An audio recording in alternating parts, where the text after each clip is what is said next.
this one.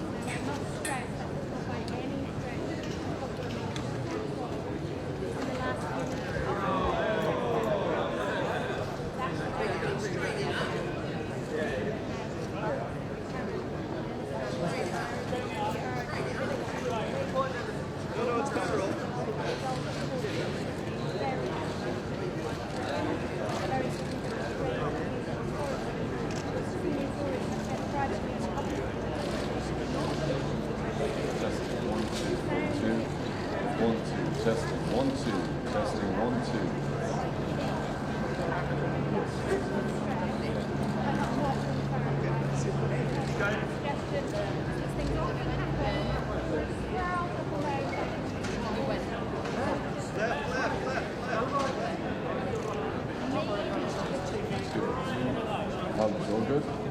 Testing, 1, 2, 1, 2.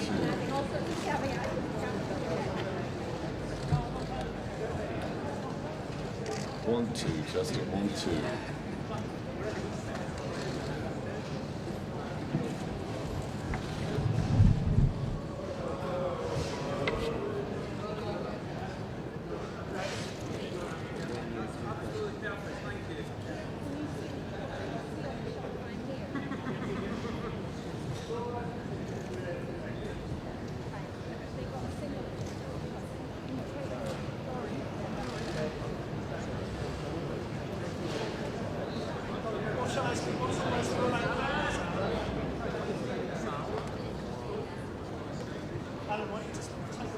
Yeah, can I have the chair?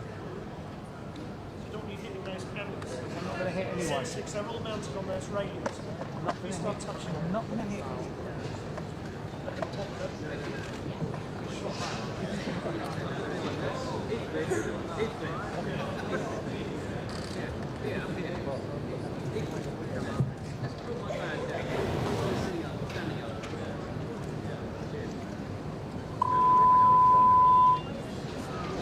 Alan, do you want to assemble two? No. Thank you.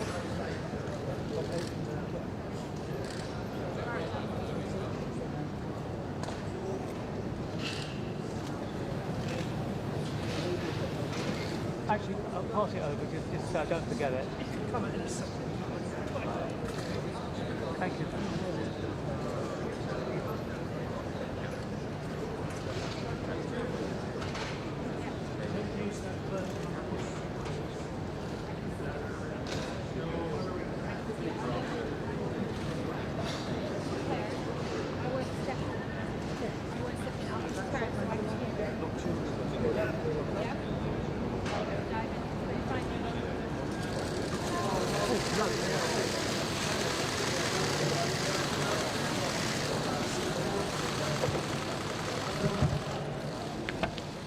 Good morning, everyone. The country has just taken part in a giant democratic exercise, perhaps the biggest in our history. Over 33 million people from England, Scotland, Wales, Northern Ireland and Gibraltar have all had their say. We should be proud of the fact that in these islands we trust the people with these big decisions. We not only have a parliamentary democracy, but on questions about the arrangements for how we're governed, there are times when it is right to ask the people themselves, and that is what we have done. The British people have voted to leave the European Union, and their will must be respected. I want to thank everyone who took part in the campaign on my side of the argument, including all those who put aside party differences to speak in what they believed was the national interest. And let me congratulate all those who took part in the Leave campaign for the spirited and passionate case that they made. The will of the British people is an instruction that must be delivered. It was not a decision that was taken lightly, not least because so many things were said by so many different organisations about the significance of this decision. So there can be no doubt about the result. Across the world, people have been watching the choice that Britain has made. I would reassure those markets and investors that Britain's economy is fundamentally strong. And I would also reassure Brits living in European countries and European citizens living here that there will be no immediate changes in your circumstances. There will be no initial change in the way our people can travel, in the way our goods can move, or the way our services can be sold. We must now prepare for a negotiation with the European Union. This will need to involve the full engagement of the Scottish, Welsh and Northern Ireland governments to ensure that the interests of all parts of our United Kingdom are protected and advanced. But above all, this will require strong, determined and committed leadership.